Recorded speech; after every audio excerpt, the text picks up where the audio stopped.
참 좋은 날입니다. 어스틴 주님의 교회 매일 말씀 묵상에 오신 여러분을 환영합니다. 말씀을 통해 샘솟는 하나님의 은혜를 경험하시길 바랍니다.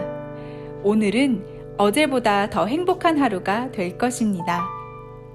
네, 안녕하세요 성도 여러분. 12월 1일 수요일 말씀 묵상 시작하도록 하겠습니다.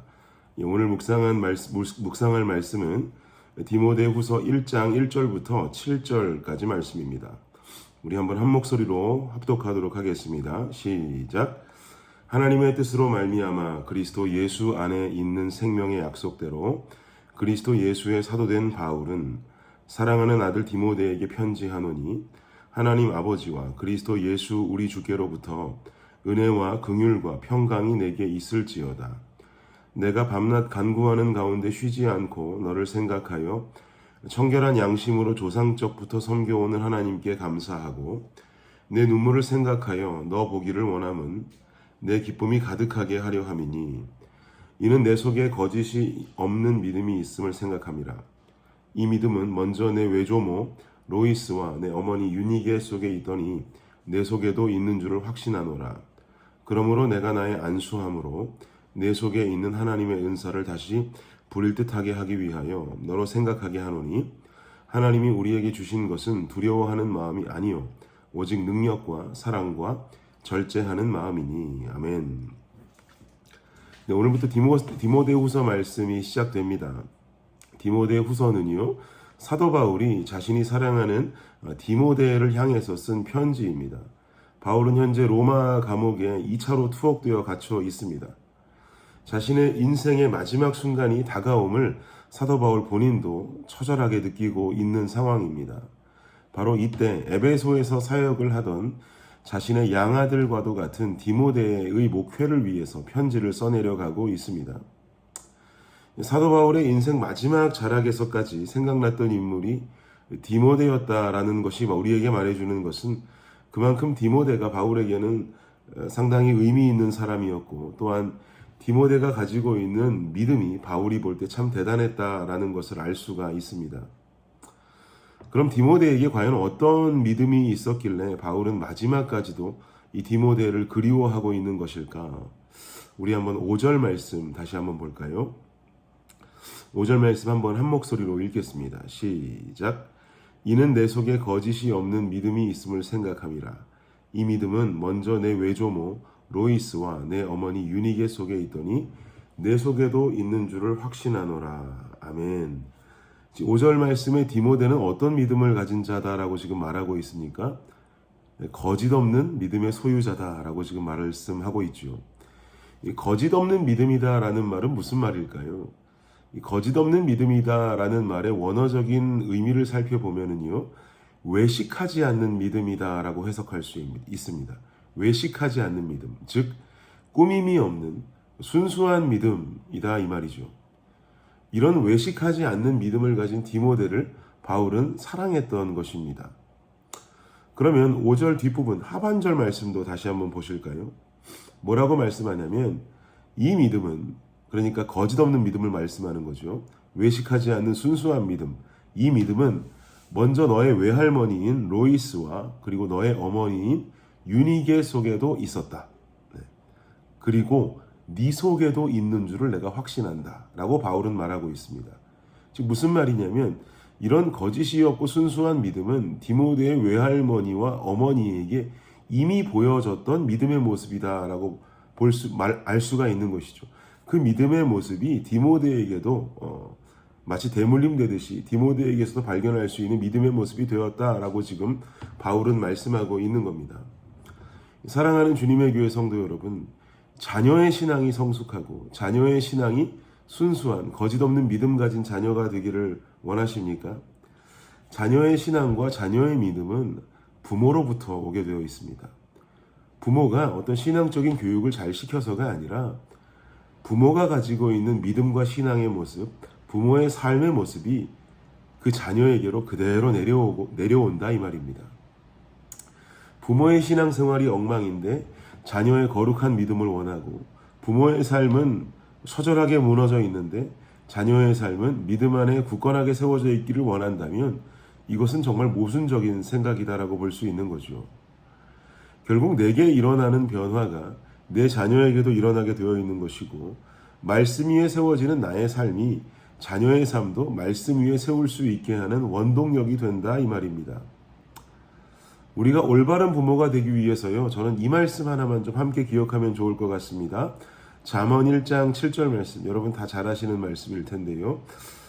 제가 읽어드리겠습니다. 여호와를 경외하는 것이 지식의 근본이거늘 미련한 자는 지혜와 훈계를 멸시하느니라. 여호와를 경외하는 것이 지식의 근본이다. 중요한 말씀입니다. 경외한다라고 하는 말은 두려워한다라는 말입니다. 여호와를 두려워하는 것이 지식의 근본이다라고 지금 잠언 기자는 말하고 있는 것이죠. 그런데 여기서 말하는 두려움이라는 것의 의미가 무엇일까? 이것을 잘 이해해야 하는데요. 여기서 말하는 두려움이라는 것의 의미는 마치 우리가 그냥 길을 걷고 있다가 길가에서 호랑이를 한 마리 만났을 때에 우리가 느끼는 감정의 그런 두려움을 이야기하는 것이 아닙니다. 그건 호랑이 한 마리 만났을 때 느낄 수 있는 감정은 두려움보다는 무서움이 가깝겠습니다만, 그것을 두려움이라고 표현한다 해도 그것이 바로 성경이 말하는 경외함과 비슷한 모습의 두려움은 아니다, 이 말입니다.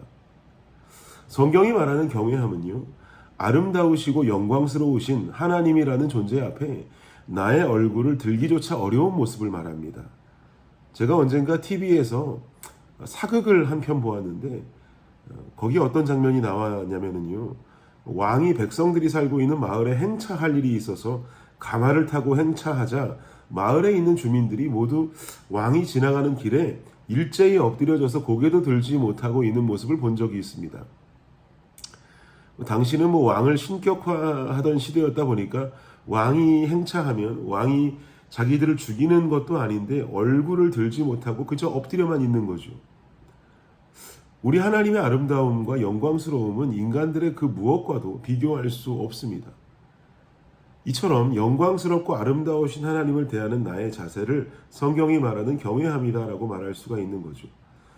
신격화된 왕이 지나가는 그 가마 앞에 고개도 들지 못하고 엎드려 있는 그 모습처럼 그것과는 상대도 되지 않을 정도로 아름답고 영광스러운 하나님 앞에 내가 그대로 조아리고 있는 그 모습, 내가 그대로 주님 앞에 주님의 경이로움을 표하고 있는 그 모습이 바로 성경이 말하는 경외함이다, 이 말입니다.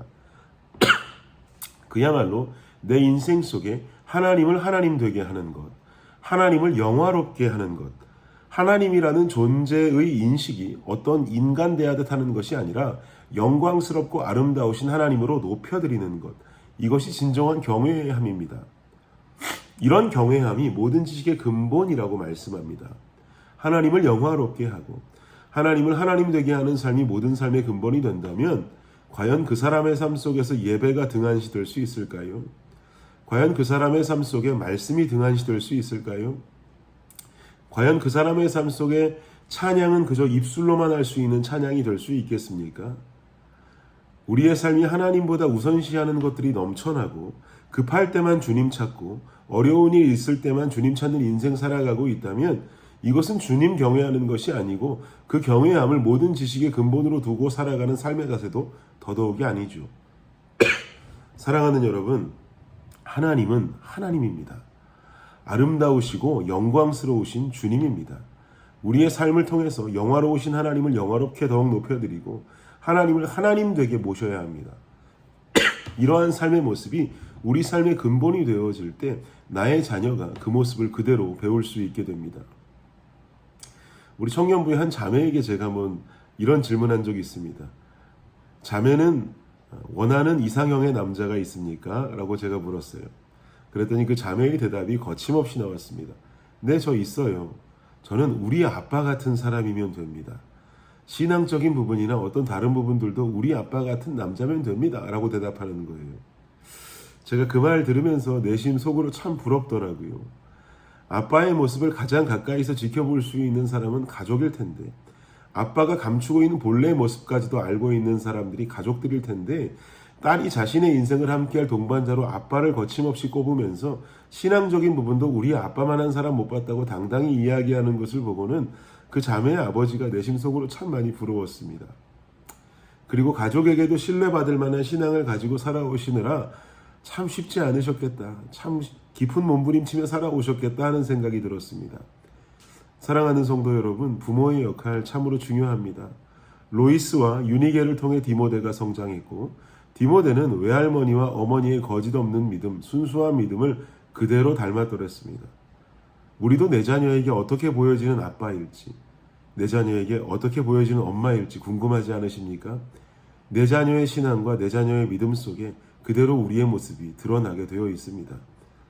우리도 내 자녀의 유니게가 되기를 원하고, 우리도 내 자녀들의 로이스가 되기를 간절히 원합니다. 여호와를 경외하는 삶, 이 삶이 그 어떤 것보다도 우선되어야 한다라는 생각을 가지고 살아갈 수 있는 우리 모두가 되기를 예수님의 이름으로 축복합니다. 기도하겠습니다. 하나님 감사합니다. 우리의 자녀들을 생각하고 그들의 믿음을 생각하면 그들이 어떤 믿음 가지고 살아야겠다, 살면 좋겠다 하는 우리의 어떤 욕심과 마음보다 우리가 그들에게 어떤 믿음으로 보여질지를 먼저 체크하고 점검할 수 있는 모습이 되기를 간절히 원합니다. 내 딸이, 내 아들이 아빠인 나의 모습을 보았을 때, 엄마인 나의 모습을 보았을 때 과연 나를 어떻게 바라보고 있을지, 그리고 나의 어떤 모습들을 과연 자연스럽게도 쫓아가고 있을지, 우리의 역할이 참으로 중요합니다. 우리 모두가 로이스가 되기를 원하고 유니게가 되기를 원합니다. 그리고 우리의 자녀들이 디모데와 같은 훌륭한 믿음의 사람이 되기를 간절히 원합니다. 거짓 없는 믿음, 순수한 믿음 가진 여기 이 말씀 듣는 모든 가정들 되게 하여 주시옵소서. 감사합니다. 예수님의 이름으로 기도드립니다. 아멘. 네, 수요일 기도 제목으로 기도하도록 하겠습니다. 첫 번째 기도 제목은 구역장들을 위해서 구역원들을 잘 돌보도록 섬김을 통해 은혜와 복을 받도록. 두 번째는 선교사님을 위해서 기도하겠습니다. 하이티의 박동환 선교사님, 알래스카 이용래 목사님, 디국의 김재문 선교사님과 이국의 새벽이슬 선교사님을 위해서 이 시간 함께 기도하도록 하겠습니다.